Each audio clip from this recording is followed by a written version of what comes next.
నమస్కారం ఘంటారావానికి స్వాగతం. ముందుగా ప్రధానాంశాలు.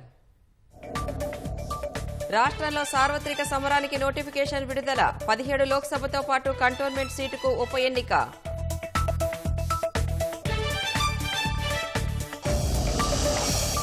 తొలి రోజు నుంచే నామినేషన్లు వేయనున్న భాజపా. హాజరు కానున్న కేంద్ర మంత్రులు, ముఖ్యమంత్రులు.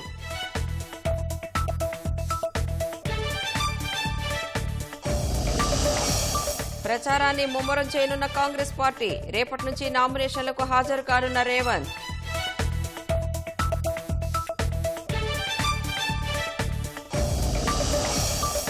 నయా దందాకు తెరలేపిన గంజాయి ముఠాలు. పాలల్లో కలుపునే పౌడర్గా మార్చేలా విక్రయాలు.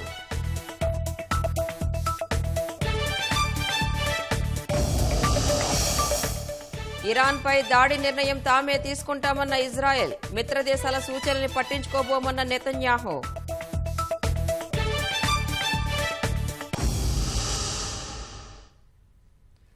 సార్వత్రిక ఎన్నికల 4వ విడత పోలింగ్కు నోటిఫికేషన్ జారీ అయింది. ఈ విడతలో రాష్ట్రంలోని 17 లోక్సభ నియోజకవర్గాలు సహా కంటోన్మెంట్ అసెంబ్లీ సీటు కోసం మే 13న పోలింగ్ జరగనుంది. దీనికోసం ఇవాళ్టి నుంచి ఈ నెల 25 వరకు నామినేషన్ల స్వీకరణ ప్రక్రియ జరగనుంది.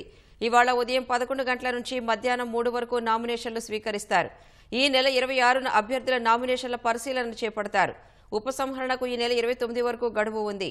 తెలంగాణ, ఆంధ్రప్రదేశ్ సహా 10 రాష్ట్రాల్లోని 96 లోక్సభ నియోజకవర్గాలకు నోటిఫికేషన్ జారీ అయ్యింది.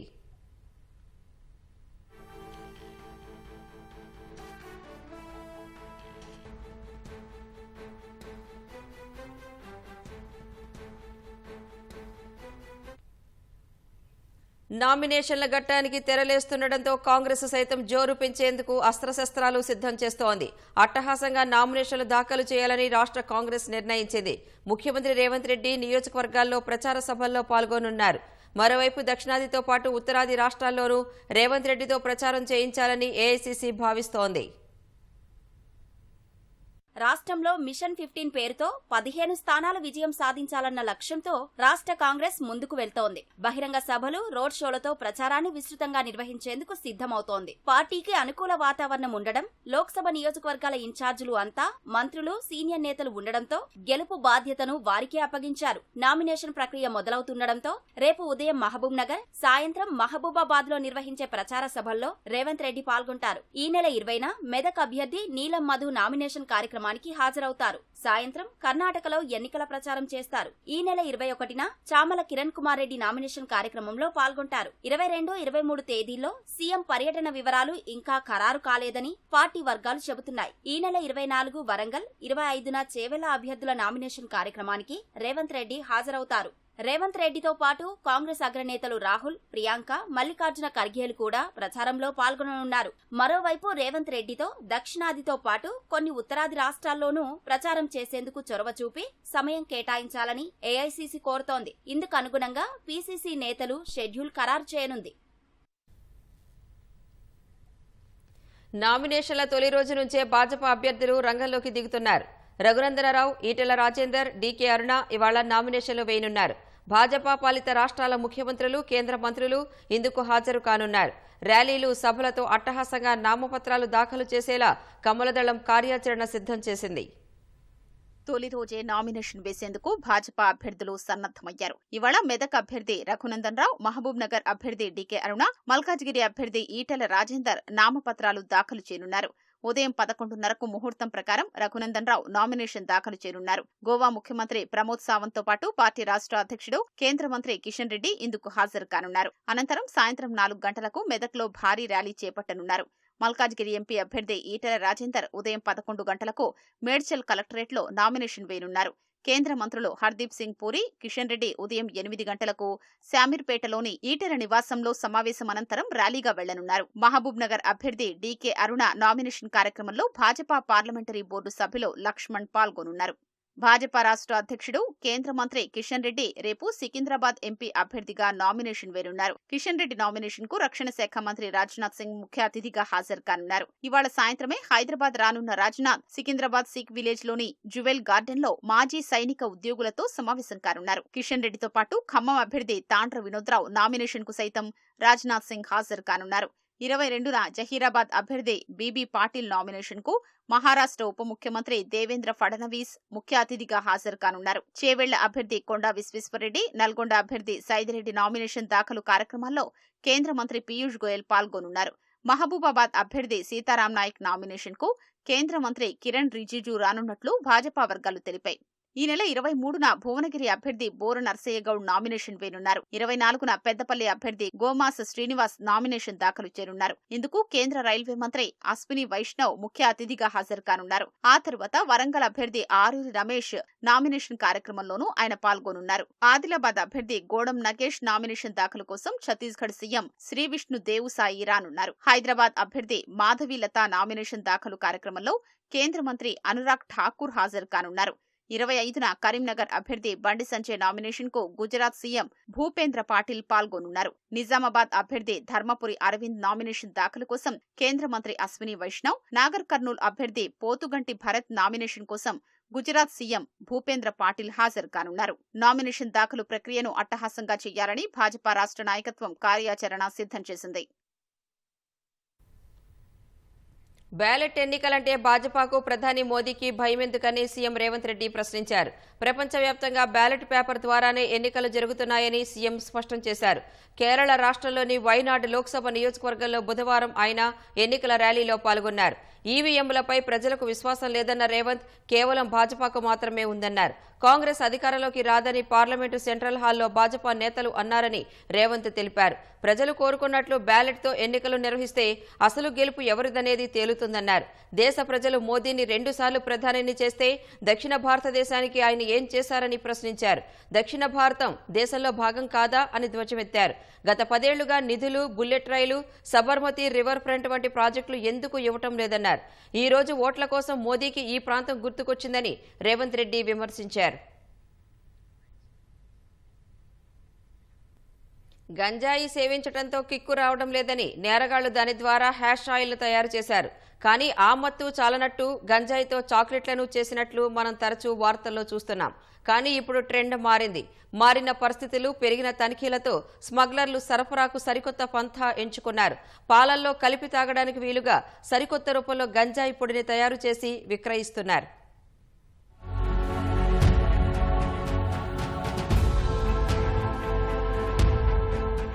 మత్తు పదార్థాల నియంత్రణకు ప్రభుత్వం టీఎస్ న్యాబ్ ఏర్పాటు చేసింది. దీనికి తోడు నగరంలో ఎస్ఓటీ, టాస్క్ ఫోర్స్ ప్రత్యేక విభాగాలు ఎప్పటికప్పుడు మత్తుముఠాల ఆట కట్టిస్తున్నాయి.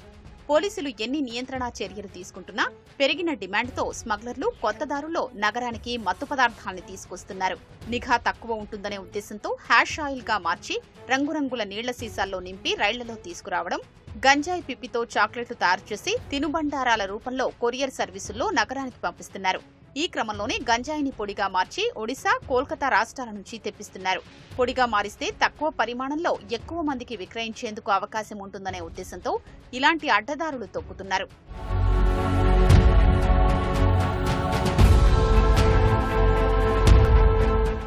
పోలీసుల నిఘా పెరగడంతో కొరియర్ల ద్వారా గంజాయిని పొడిగా మార్చి విక్రయిస్తున్నట్లు తెలుస్తోంది.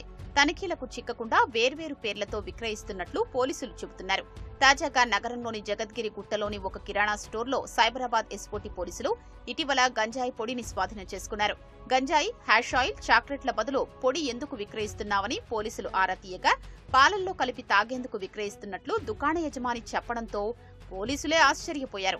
అతని వద్ద 2,66,000 విలువ చేసే 4 కిలోల గంజాయి పొడితో పాటు 26 కిలోల గంజాయి చాక్లెట్లు స్వాధీనం చేసుకున్నారు.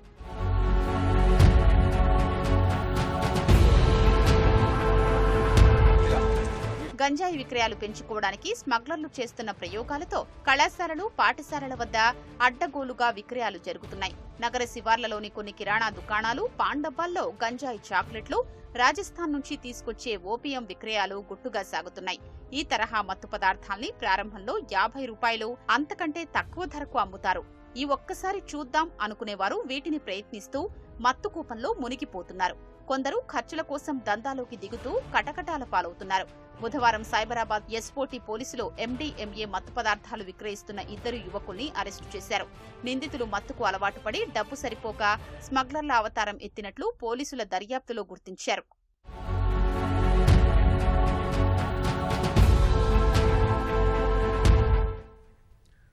హైదరాబాద్ మాదాపూర్ పరిధిలో డ్రగ్స్ విక్రయిస్తున్న 2 ఇంజనీరింగ్ విద్యార్థులను ఎస్ఓటీ పోలీసులు అరెస్టు చేశారు. వీరిద్దరూ రాజమహేంద్రవరానికి చెందిన గత్తుల శ్యాంబాబు, కాటూరి సూర్యకిషన్ గా గుర్తించారు. విలాసాలకు అలవాటు పడి డ్రగ్స్ దందాకు దిగినట్లు పోలీసులు వెల్లడించారు. బెంగళూరులో చదువుతున్న సూర్యకిషన్ కు అక్కడ పరిచయమైన ఓ వ్యక్తి ద్వారా సాల్మన్ అనే నైజీరియన్ పరిచయం అయ్యాడు. అతను తరచూ నైజీరియా నుంచి డ్రగ్స్ తీసుకొచ్చి బెంగళూరులో విక్రయిస్తున్నట్లు పోలీసులు గుర్తించారు. అతని దగ్గర 2 రోజుల క్రితం 30 గ్రాముల MDMA డ్రగ్ కొనుగోలు చేసిన సూర్యకిషన్ హైదరాబాద్ తీసుకొచ్చాడు. రాజమహేంద్రవరానికి చెందిన మరో స్నేహితుడు శ్యాంబాబు, సూర్యకిషన్ కలిసి 2 గ్రాముల డ్రగ్స్ సేవించారు. మిగిలిన డ్రగ్స్ అక్కడి విద్యార్థులకు విక్రయించాలని భావించారు. పక్కా సమాచారంతో నిందితులిద్దరిని పట్టుకున్న ఎస్ఓటీ పోలీసులు కేసు నమోదు చేసి మాదాపూర్ పిఎస్కు తరలించారు.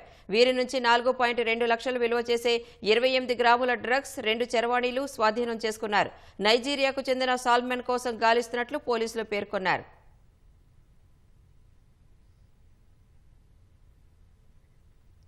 పంజాగుట్ట రోడ్డు ప్రమాదం కేసులో నిందితుడిగా ఉన్న రాహిల్ తండ్రి బోధన్ మాజీ ఎమ్మెల్యే షకీల్ చేసిన వ్యాఖ్యలపై హైదరాబాద్ పోలీసులు స్పందించారు. డిసెంబర్లో రోడ్డు ప్రమాద ఘటన తర్వాత పోలీసు అధికారులతో కలిసి కేసును తప్పుదోవ పట్టించిన రాహిల్ దుబాయ్ పారిపోయాడని, అందుకు పూర్తి ఆధారాలు ఉన్నాయని వెల్లడించారు.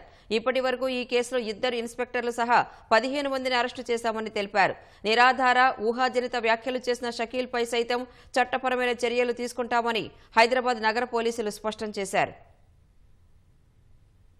డిసెంబర్ చివరి వారంలో పంజాగుట్ట పరిధిలో జరిగిన రోడ్డు ప్రమాదం కేసులో దర్యాప్తు పారదర్శకంగా కొనసాగుతోందని హైదరాబాద్ పోలీస్ కమిషనర్ కొత్తకోట శ్రీనివాసరెడ్డి తెలిపారు. అర్ధరాత్రి మితిమీరిన వేగంతో ప్రజాభవన్ సమీపంలో భారీ గేట్లను కారు ఢీకొట్టింది. వాహనం నడిపింది రాహిల్ అయితే అతడికి బదులు వేరే వ్యక్తిని డ్రైవింగ్ సీట్లో ఉంచి నిందితుడు పరారయ్యాడని, ఇందుకు అప్పటి పంజాగుట్ట ఇన్స్పెక్టర్ సహకరించాడని తెలిపారు. దీంతో గంటల వ్యవధిలో నిందితుడైన రాహిల్ అలియాస్ సాహిల్ దుబాయ్ పారిపోయాడన్నారు. ఈ వ్యవహారంలో ఇప్పటి వరకు 15 మందిని అరెస్టు చేయగా కేసులో అతని తండ్రి బోధన్ మాజీ ఎమ్మెల్యే షకీల్ సైతం నిందితుడిగా ఉన్నాడని తెలిపారు. ఘటన జరిగిన రోజు పోలీసు అధికారుల్ని ప్రభావితం చేసిన షకీల్ అతని కుమారుణ్ణి కాపాడుకునే ప్రయత్నం చేశాడని వెల్లడించారు. ఈ కేసు దర్యాప్తు కొనసాగుతుండగానే గతంలోనూ ఇదే తరహా నేరానికి పాల్పడినట్లు మా దృష్టికొచ్చిందన్నారు. కోర్టు అనుమతితో ఆ కేసును దర్యాప్తు చేస్తున్నామని తెలిపారు. 2022 మార్చిలో జూబ్లీహిల్స్ రోడ్ నంబర్ 45లో వేగంగా వచ్చిన కారు ఫుట్పాత్ పై బెలూన్లు అమ్ముకుంటున్న వారిని ఢీకొట్టింది. ఈ ఘటనలో ఓ చిన్నారి మృతి చెందాడు. మహిళ తీవ్రంగా గాయపడింది. ఘటనా సమయంలో కారులో ప్రయాణిస్తున్న ముగ్గురిలో ఒకరిపై కేసు నమోదు చేసి దర్యాప్తు పూర్తి చేశారని, కేసు దర్యాప్తు చేసిన అధికారిని సైతం విచారించామని తెలిపారు. కాగా కారు నడిపింది తానేనని ఆఫ్రాన్ అనే యువకుడు లొంగిపోయాడన్నారు. కేసును తిరిగి దర్యాప్తు చేస్తున్న సమయంలో మరికొన్ని విషయాలు తెలిశాయని వెల్లడించారు. లొంగిపోయిన వ్యక్తిపై కేసు నమోదు చేసి ఛార్జిషీట్ కోర్టులో ఫైల్ చేశారని, కానీ కారులో ఉన్న రాహిల్ తర్వాతి రోజే దుబాయ్ వెళ్లిపోయాడని తెలిసిందన్నారు. రెండింటిలోనూ రాహిల్ నిందితుడిగా ఉండి కావాలని పారిపోయినట్లు ఆధారాలు ఉన్నాయన్నారు. హైకోర్టు ఆదేశాలకు అనుగుణంగా కేసు దర్యాప్తు చేస్తున్నామని తెలిపారు. ఇదే క్రమంలో షకీల్ ఓ వీడియో విడుదల చేశారని, దర్యాప్తు అధికారులపై నిరాధార ఆరోపణలు చేస్తూ వీడియోలో ప్రస్తావించారని పోలీసులన్నారు. మతపరమైన, రాజకీయపరమైన ఇతర సూచనలతో చేసిన ఆరోపణల్ని ఖండిస్తున్నామన్నారు. కేసులో నిందితులుగా ఉన్న వారిపై కఠిన చర్యలు తీసుకోవడంతో పాటు దర్యాప్తును తప్పుపట్టేలా నిరాధార, ఊహాజనిత వ్యాఖ్యలు చేసిన వారిపైన చట్టపరంగా చర్యలు తీసుకుంటామని స్పష్టం చేశారు. భద్రాచలంలోని శ్రీ సీతారామచంద్రస్వామి వారి ఆలయంలో వసంతపక్ష శ్రీరామనవమి తిరుకల్యాణ బ్రహ్మోత్సవాలు ఘనంగా కొనసాగుతున్నాయి. బ్రహ్మోత్సవాలలో లక్ష్మణ సమేత సీతారాములకు స్వర్ణ చంద్రప్రభ వాహనంపై తిరువీధి సేవ ఘనంగా జరిగింది. సీతారాముల కళ్యాణం అనంతరం పట్టు వస్త్రాలతోనే తిరువీధి సేవలో విహరించారు. బ్రహ్మోత్సవాల్లో భాగంగా ఈ రోజు మిథిలా స్టేడియంలో సీతారాములకు మహా పట్టాభిషేక మహోత్సవం నిర్వహించనున్నారు. ఈ ఉత్సవానికి గవర్నర్ సిపి రాధాకృష్ణన్ హాజరు కానున్న నేపథ్యంలో అధికారులు భారీ బందోబస్తు ఏర్పాటు చేశారు.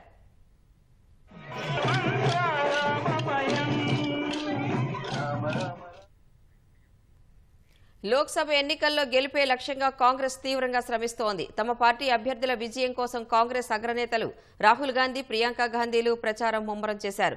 ఉత్తరప్రదేశ్లో ప్రచారం నిర్వహించిన అన్నా చెల్లెళ్లు అధికార భాజపాపై తీవ్రస్థాయిలో విమర్శలు గుప్పించారు.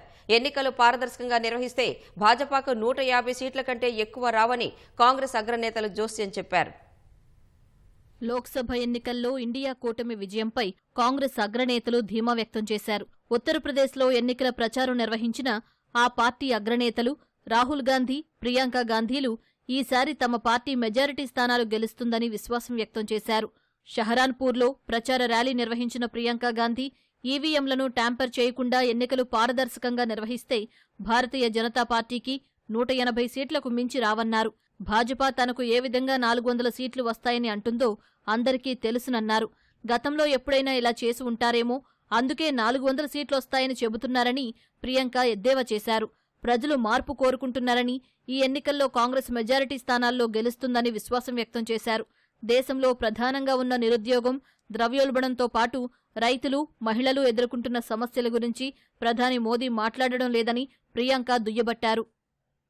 कि अगर इस देश में आज के दिन ऐसा चुनाव हो जिसमें कोई गड़बड़ी नहीं हो, जिसमें ईवीएम में कोई गड़बड़ी नहीं है, तो मैं दावे के साथ कह सकती हूँ ये 180 से ज्यादा सीट नहीं ले सकते, उससे भी कम लेंगे. जनता बदलाव चाहती है, वो ऐसी राजनीति नहीं चाहती. देख ली उन्होंने 10 सालों से, लेकिन 10 सालों में किसी आम आदमी की, किसी आम महिला की के जीवन में तरक्की नहीं आ रही है, रोजगार नहीं मिल रहे हैं, महंगाई घट नहीं रही है. अब त्योहार का समय है, रामनवमी है, आज त्योहार का समय है, किसी के पास खरीदने के लिए पैसे नहीं है, पूरा ही नहीं हो रहा है. महंगाई इतनी बढ़ चुकी है, बेरोजगारी इतनी बढ़ चुकी है, हद से ज्यादा. अब इन चीजों के बारे में तो मोदी जी बात नहीं करते. मुझे लग रहा है कि जो मोदी जी के इर्द गिर्द लोग हैं अब तो बताने ही बंद कर दिए. లోక్సభ ఎన్నికల్లో భారతీయ జనతా పార్టీ 150 సీట్లకే పరిమితమవుతుందని కాంగ్రెస్ అగ్రనేత రాహుల్ గాంధీ జోస్యం చెప్పారు. గజియాబాద్లో సమాజ్వాదీ పార్టీ అధ్యక్షుడు అఖిలేష్ యాదవ్తో సమావేశమైన రాహుల్ యూపీలో కూటమి ప్రచారంపై చర్చించారు. అనంతరం మాట్లాడిన రాహుల్ 10 ఏళ్లలో అదానీ లాంటి బిలీనియర్లకే మోదీ సర్కారు బాసటగా నిలిచిందని, ఉద్యోగ కల్పనను విస్మరించిందని ఆరోపించారు. అధికారంలోకొచ్చాక ఉపాధి కల్పనకే తమ ప్రభుత్వం ప్రథమ ప్రాధాన్యమిస్తుందని, అందుకు సంబంధించిన ప్రణాళికలను మేనిఫెస్టోలో పేర్కొన్నట్లు తెలిపారు. పారదర్శకత కోసమే ఎన్నికల బాండ్లు తెచ్చినట్లు మోదీ చెబుతున్నది నిజమైతే సుప్రీంకోర్టు వాటిని ఎందుకు రద్దు చేసిందని రాహుల్ ప్రశ్నించారు. తాను అమేఠీ నుంచి పోటీ చేయాలా లేదా రాయ్బరేలీలో పోటీ చేయాలా అనే విషయంలో పార్టీయే నిర్ణయం తీసుకుంటుందని చెప్పారు.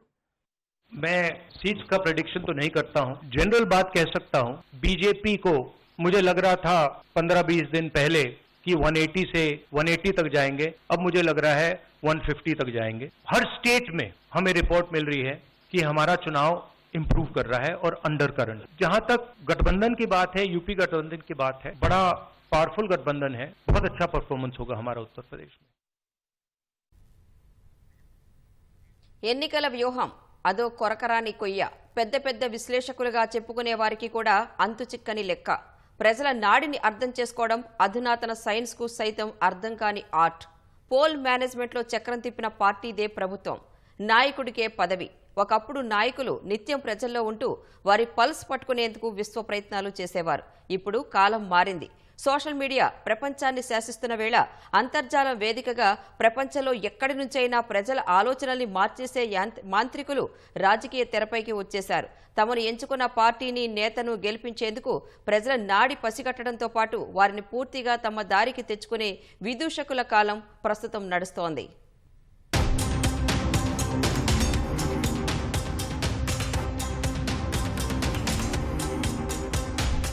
రాజకీయ పార్టీల ఎన్నికల వ్యూహాలు కాలానుగుణంగా మారుతూ వస్తున్నాయి. సామాజిక మాధ్యమాలు ప్రాచుర్యంలోకి రాకముందు ఆయా పార్టీల అగ్రనేతలు రాష్ట్ర, దేశవ్యాప్త పర్యటనలు చేపట్టి ఓటర్ల నాడిని పసిగట్టేవారు. ప్రాంతాల వారీగా వ్యూహాలు రచించుకుని ఓటర్లను ఆకర్షించేందుకు తాయిలాలు సహా అభివృద్ధి, సంక్షేమ పథకాలపై హామీలిచ్చేవారు.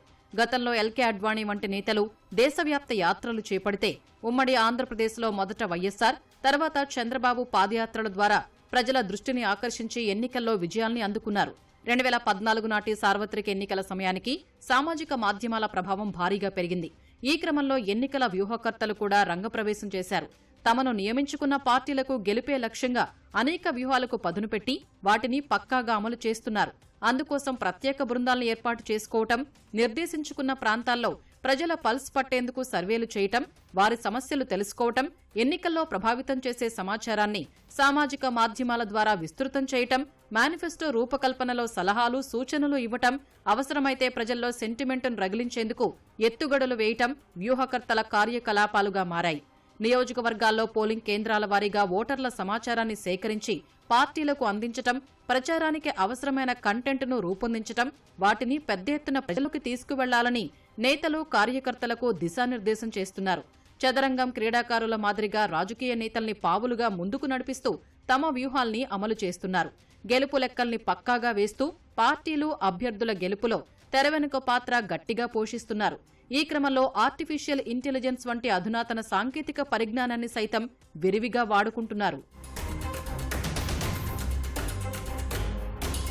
2014 సార్వత్రిక ఎన్నికల్లో ప్రశాంత్ కిషోర్ వంటి వ్యూహకర్తలు రాజకీయ వ్యూహ క్షేత్రంలోకి దూసుకొచ్చారు. 2014లో భాజపాకు వ్యూహకర్తగా వ్యవహరించిన పీకే నరేంద్ర మోదీ తొలిసారి ప్రధానమంత్రి కావటం వెనుక అనేక వ్యూహాలు రచించి సఫలీకృతమయ్యారు.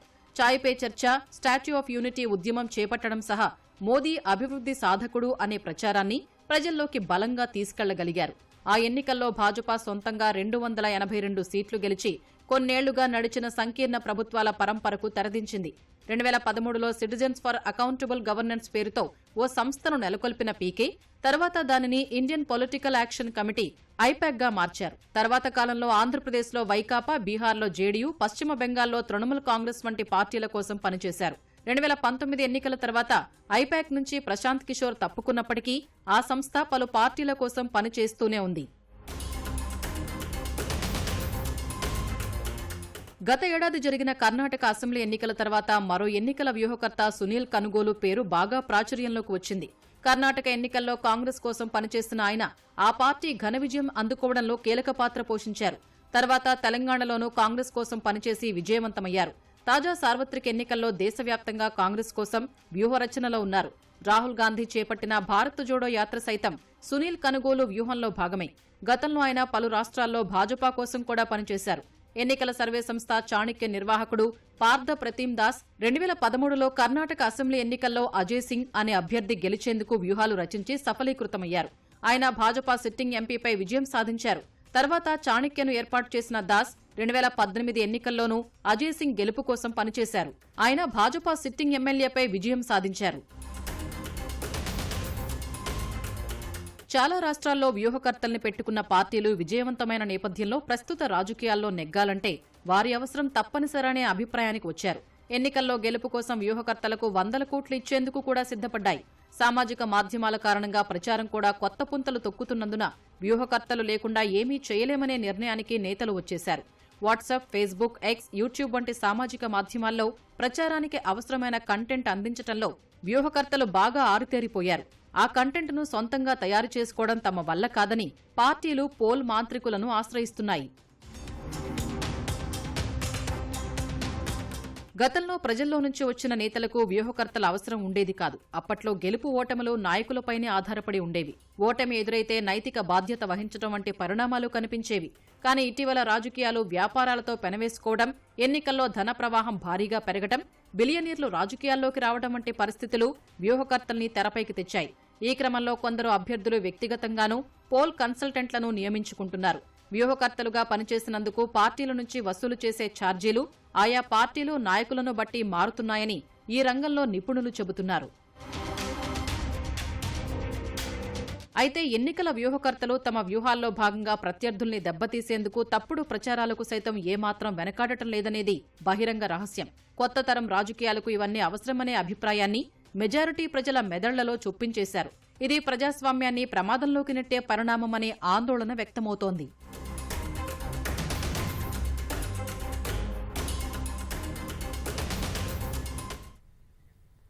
డిజిటల్ చెల్లింపు వ్యవస్థలో ఫోన్ పే, గూగుల్ పే ఆధిపత్యానికి చెక్ పెట్టేందుకు National Payments Corporation of India NPCI సిద్ధమైంది. దేశీయంగా ఫోన్ పే, గూగుల్ పే ఆధిపత్యం కొనసాగుతుండగా మొన్నటి వరకు పోటీలో ఉన్న పేటీఎం ఆర్బీఐ ఆంక్షలతో చతికిలబడింది. దీంతో యూపీఐ లావాదేవీల్లో విలువ పరంగా ఆ రెండే 86% వాటా కలిగి ఉన్నాయి. గుత్తాధిపత్యంపై ఆర్బీఐ ఆందోళన వ్యక్తం చేయడంతో ఎన్పీసీఐ రంగంలోకి దిగింది. వాటి ఆధిపత్యానికి చెక్ పెట్టేందుకు క్రెడ్, ఫ్లిప్కార్ట్, జొమాటో, అమెజాన్, ఇతర ఫిన్టెక్ సంస్థలతో ఎన్పీసీఐ ప్రతినిధులు భేటీ కానున్నారు. ఈ సమావేశానికి PhonePe, Google Pay, Paytm ఆహ్వానించలేదని తెలుస్తోంది. మొత్తం యూపీఐ లావాదేవీల పరిమాణంలో ఒక థర్డ్ పార్టీ యాప్నకు 30% మించిన వాటా ఉండరాదని ఎన్పీసీఐ పరిమితి విధించింది. ఈ నేపథ్యంలో ఎన్పీసీఐ చర్యలకు సిద్ధమైంది. ఇరాన్పై ప్రతీకార దాడి ఎప్పుడు ఎలా చేయాలనే అంశంపై తమ దేశమే నిర్ణయం తీసుకుంటుందని ఇజ్రాయెల్ ప్రధాని నెతన్యాహు స్పష్టం చేశారు. ఈ విషయంలో మిత్రదేశాల సూచనలను తాము పట్టించుకోబోమని తెలిపారు. కేబినెట్ సమావేశంలో ఆయన ఈ వ్యాఖ్యలు చేశారు. ఇరాన్పై దాడి చేయాలన్న నిర్ణయాన్ని ఇజ్రాయెల్ తీసుకుందని బ్రిటన్ విదేశాంగ మంత్రి డేవిడ్ కామెరూన్ పేర్కొన్నారు. టెల్ అవీవ్ పర్యటనలో ఉన్న ఆయన ఇజ్రాయెల్ ప్రధాని నెతన్యాహుతో భేటీ అయ్యారు. ఈ సందర్భంగా దాడి విషయాన్ని నెతన్యాహు కామెరూన్కు తెలిపారు.